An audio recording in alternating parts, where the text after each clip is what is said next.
আমরা যখন নবী সাল্লাল্লাহু আলাইহি ওয়াসাল্লামকে সালাম দেই, দরুদ পাঠ করি, বিষ্ণু সাল্লাল্লাহু আলাইহি ওয়াসাল্লাম কবর থেকে ওই সালামের উত্তর দেন। উনি উনার কবরে এখনো জীবিত অবস্থায় আছেন, হায়াতুন নবী।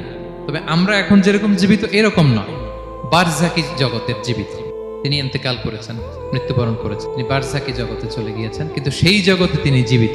আল্লাহ তাআলা ওনার রূহটাকে ফিরিয়ে দেন। সাহাবারা বললেন, ইয়া রাসূলুল্লাহ, কিভাবে আপনি উত্তর দেন? আপনার দেহ মাটি খেয়ে ফেলবে না? রাসূল সাল্লাল্লাহু আলাইহি ওয়াসাল্লাম বললেন, ইন্নাল্লাহা তাবারাকা ওয়া তাআলা হাররামা আলাল আরদি আজসাদাল আম্বিয়া। আল্লাহ তাআলা নবীদের দেহকে নষ্ট করা মাটির জন্য হারাম করে দিয়েছেন। কোনো মাটি কোনো নবীর দেহকে টাচ করতে পারে না, নষ্ট করতে পারে না। নবীরা কবরে জীবিত, সেখানে সালাত আদায় করে, তাদেরকে স্পেশাল রিজিক দেয়া হয়। বিষ্ণু সাল্লাল্লাহু আলাইহি ওয়াসাল্লাম বলেন, আনা আউয়ালু মান ইয়ানশাক্কু আনহুল কবরু। কিয়ামতের দিন ময়দানে মাহশারে, হাশরের ময়দানে সর্বপ্রথম আমি কবর ফুঁড়ে উপরে উঠে দাঁড়াবো। এবং হাশরের ময়দানে উনি কোথায় দাঁড়াবেন? ওনার জন্য একটা স্পেশাল জায়গা থাকবে, জায়গাটার নাম হচ্ছে মাকামে মাহমুদ।